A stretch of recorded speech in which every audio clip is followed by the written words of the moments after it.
Man, oh man, look at those beauties. It's a Eric Space model. Man, I was lucky enough to have my good friend Thad bring these Eric Space mink snares up. So I have all the cable, I have all the parts, well, except for the micro locks. But these things are pretty sharp. Really going to give it a good college try this year on the mink snares. Well, it's been a crazy past couple of days getting everything cleaned up, finishing up with the cookout and cleaning all the tables, trash, everything up. Ended up getting some of the trash picked up. I had a lot of the butcher paper wrap and everything in a tall trash can, and the raccoons must have gotten in it, knocked over the trash can, or possums. So I had to pick some of that stuff up yesterday, which is not a big deal. I just went ahead and took it over to the dumpster. But after the Misfits trapping cookout, my next plan is to be at the OSTA convention in Lima.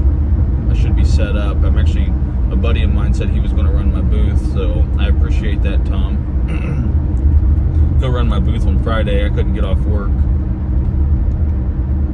but I'll be up there Saturday, and then I'll be doing a demo Saturday evening around 3 o'clock, I believe. After that,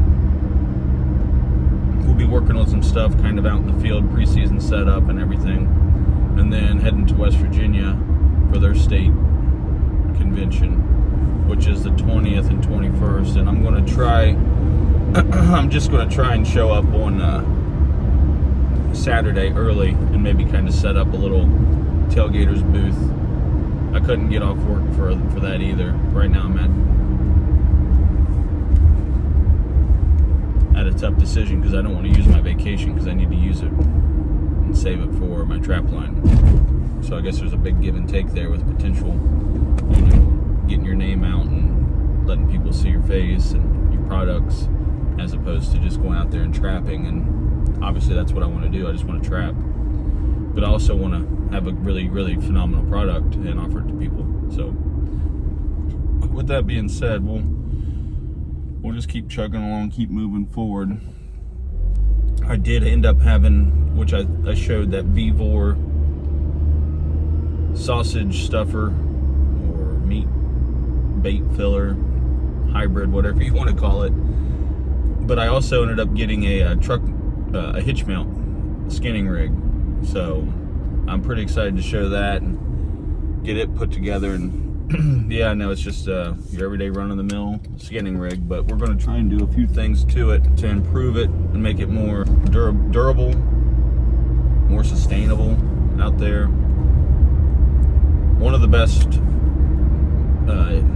truck mounts I'd ever seen was probably Randy Smith's when he was doing his Wolf in the Corn Belt, which I don't know how that ended up panning out. He had a phenomenal truck mount for skinning, and it's not going to be anything like that. I'm not going to have it going off the bull guard or the brush guard. I'm going to have it coming off the back. I'm going to have its challenges for sure. Other than that, I've just been working on things in the shop, getting those extensions ready, getting those toggles ready, finishing up, making sure all my traps are, logged, and I know exactly how much I have of what. Then it's going to be getting out there and presetting and getting the pockets dug and getting all the, the staking systems set in place when needed, putting the brake rotors out, stashing them away. I've talked to a lot of really, really good water trappers that were up at the cookout, and they gave me a lot of actually really, really great advice. So hopefully I can implement that into my line and into my system,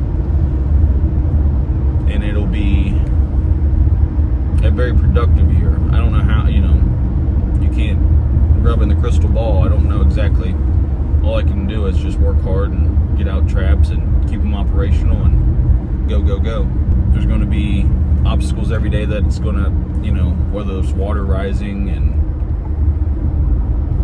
could be any mechanical issues, could be trap malfunctions, could be, just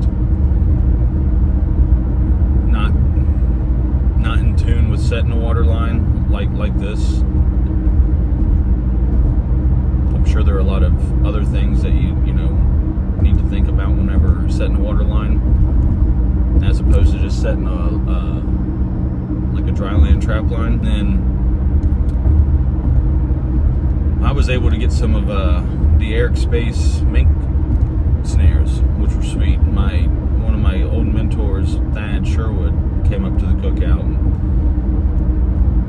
he moved down to the lower part of the States, and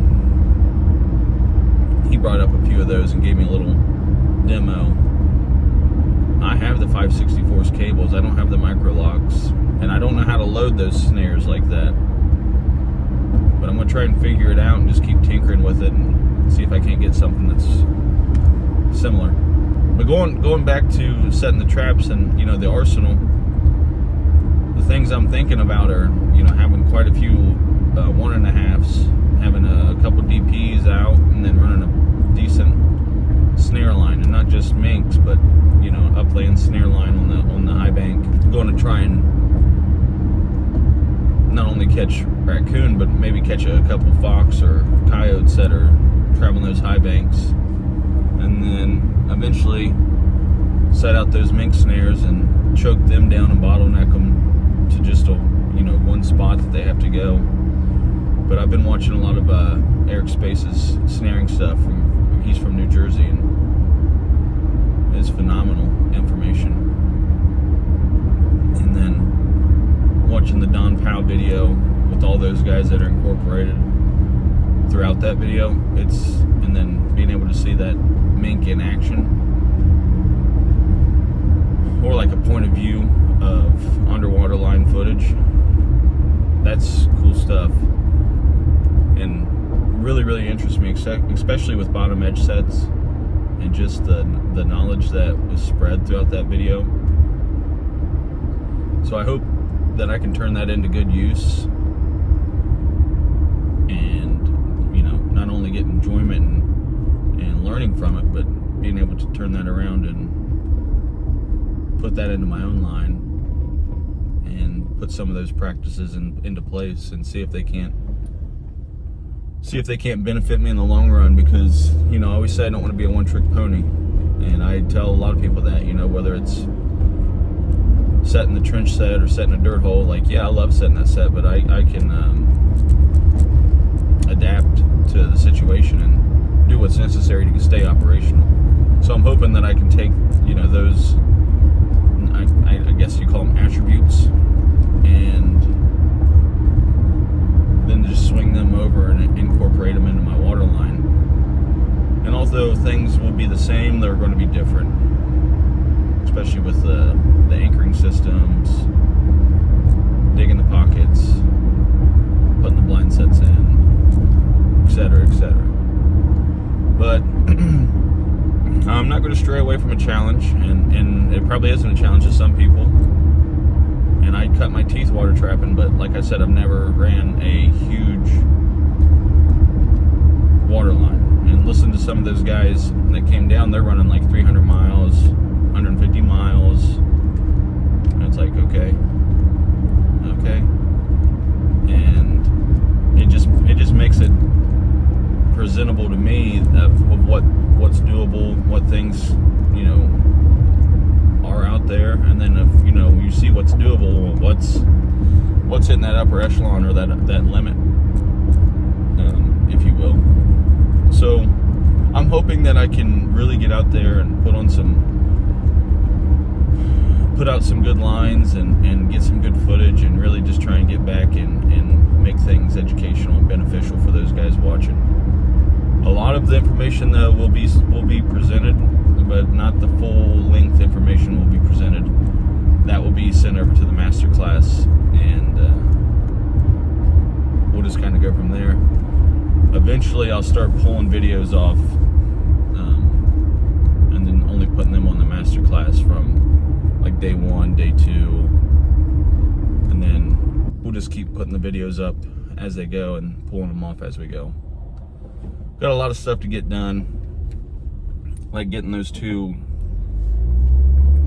items put together, especially the truck mount. So I'm gonna head up to work, try and get this work day finished, come home, work out, and then get to working on a few things for the trapping season. I appreciate you, brother. I'll talk to you later. A couple other things I got a bunch of washers, and I'm gonna put these on the dog proofs, I think, if I can.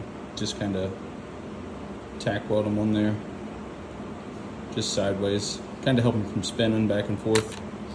And then I'm really hoping these fit. And that's some of the sausage stuffer that's coming into play. I'll put this little makeshift latch on here. Piece of shit. Oh. Alright. So what happened was I got these barrels for a pretty good price, but they didn't have any lids, so I just ordered some lids offline. So my buddy Dylan got these for me up in Hillsboro, Ohio. But they'll be pretty good. They were food grade, so I'll be able to store the urine in those. So it's 2 30-gallon tanks, I believe. Got some more peat moss cut up. Got some traps working on. We're moving right along. And then I got a new truck mount. Well, for the hitch, new skinning mount. The old one I had, it was there, but I think this one's gonna be a little bit better than the one we had. Although the one I did have is my mentor Thad's. So, but we'll make do with what we got, and we'll go from there. And we'll just the parts that we did have, we'll keep going with them, and we'll just add on to it. I forgot to say, I got a new steel.